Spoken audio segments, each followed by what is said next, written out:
बताऊंगी जो उपशास्त्री में वर्णित है।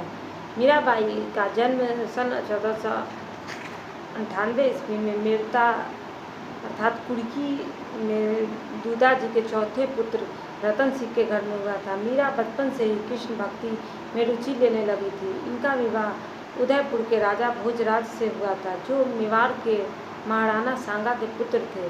विवाह के कुछ समय बाद ही भोजराज की मृत्यु हो जाती है। पति की मृत्यु के बाद मीरा विरक्त हो जाती है और साधु संतों की संगति में हरि कीर्तन करते हुए अपना समय व्यतीत करने लगती है।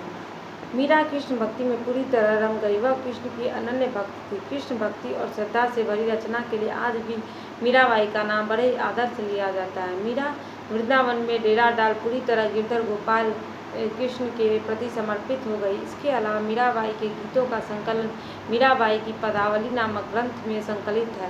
ऐसा माना जाता है कि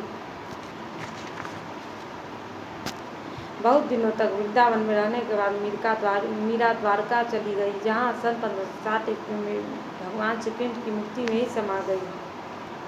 मीरा पर योगियों, संतों, वैष्णव भक्तों का सम्मिलित प्रभाव पड़ा। इनके पदों की भाषा में राजस्थानी, ब्रज और गुजराती का मिश्रण पाया जाता है।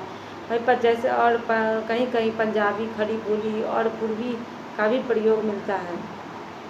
जैसे हरि आप हरो जन री भीर, द्रौपदी री लाज राखी, आप बढ़ायो चीर, भगत कारण रूप नर हरि धरियो आप शरीर, उड़तो गजराज राख्यो काटी कुंजर पीर, दासी मीरा लाल गिरधर हरो मारी भीर।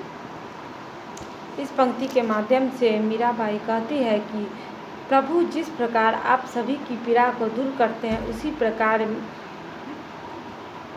मेरी भी पीड़ा को दूर करो। इसके लिए वे कई उदाहरण देती है। महाभारत में द्रौपदी के मान सम्मान की रक्षा कृष्ण ने वस्त्र बढ़ाकर की थी। जिस प्रकार भक्त प्रहलाद की रक्षा आपने नरसिंह का रूप धारण करके किया था, जैसे आपने डूबते हुए ऐरावत हाथी की रक्षा की, उसी प्रकार आप मेरी भी रक्षा करो। दासी मीरा कहती है कि हे मेरे लाल गिरधर गोपाल, आप मेरी पीड़ा को हरो। इस पद में मीराबाई अपने प्रिय भगवान श्री कृष्ण से विनती करते हुए कहती है कि प्रभु अब आप ही अपने भक्तों की पीड़ा को हरे। आगे के पद में मीरा कहती है कि श्याम म्याने चाकर राखो जी, गिरधर लाल म्याने चाकर राखो जी, चाकर रहस्यु बाग लगास्यु, नित उठ दर्शनसु पास्यु, बिंद्रावन की कुंज गली में गोविंद लीला गास्यु, चाकड़ी में दर्शन पास्यु, सुमरन पास्यु खर्ची, भाव भक्ति जगीरी पास्यु, तीनों बाता सरसी, मोड़ मुकुट पीताम्बर सोहे, गले बैजंती माला, बिंद्रावन में धेनु चरावे मोहन मुरली वाला, ऊंचा ऊंचा महल बनाओ बीच बीच राखू बारी, सावरिया रा दर्शन पास्यु पहर कुसुम्बी सारी। मीरा श्री कृष्ण से प्रार्थना करती हुई कहती है कि हे श्याम गिरधर गोपाल, आप मुझे अपना चाकर अर्थात नौकर रख लीजिए, आप मुझे अपना सेवक रख लीजिए। आपकी दासी बनकर मैं आपके लिए सुंदर बाग बनाऊंगी। जब आप उस बगीचे में घूमने के लिए आए तो मैं आपके दर्शन पा सकूं। वृंदावन की गलियों में मैं आपके विभिन्न रूप का गुणगान करूंगी। आपकी दासी बनकर वेतन के रूप में मैं आपके दर्शन पाऊंगी और खर्च के रूप में आपके सुमरन गाऊंगी। मीरा कहती है कि मेरे प्रभु श्री कृष्ण, आपकी भाव भक्ति के रूप में आपके दर्शन पाऊंगी। ये तीनों बातें मुझे बहुत अच्छी लगती है। मेरे श्री कृष्ण के शरीर पर पीताम्बर वस्त्र और सिर पर मोर मुकुट सुंदर लगता है, गले में वैजंती माला भी सुशोभित होती है।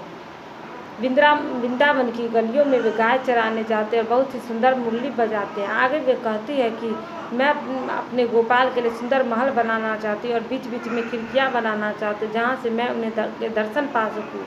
जब वे महल में आए तो मैं लाल रंग की साड़ी पहनकर अपने प्रभु श्री कृष्ण के दर्शन पा सकूँ।